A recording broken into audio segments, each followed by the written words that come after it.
We need to find how many lone pairs of electrons are present in the molecule of C2O. Question tells us that the sequence of atoms in this molecule is CCO. So let's write down CCO. All bonds are double bonds and there are no unpaired electrons. So that means between these two carbon will be a double bond.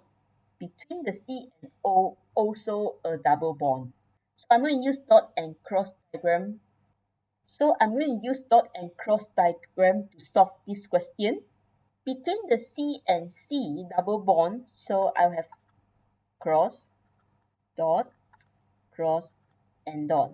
Now when we draw dot and cross diagram, even if they are of the same element, adjacent atoms must always have different symbols for their electrons. So we should use alternate dot cross dot cross. So if the left-hand side carbon I'm using a cross symbol for its electrons, then the carbon atom that is next to it, should use dot.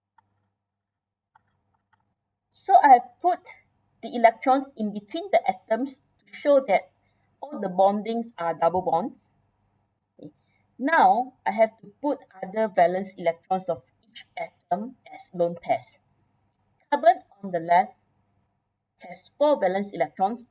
2 of them are already used for the bonding. So that means there are 2 more electrons. So they will appear as lone pair. The carbon in the middle, also 4 valence electrons.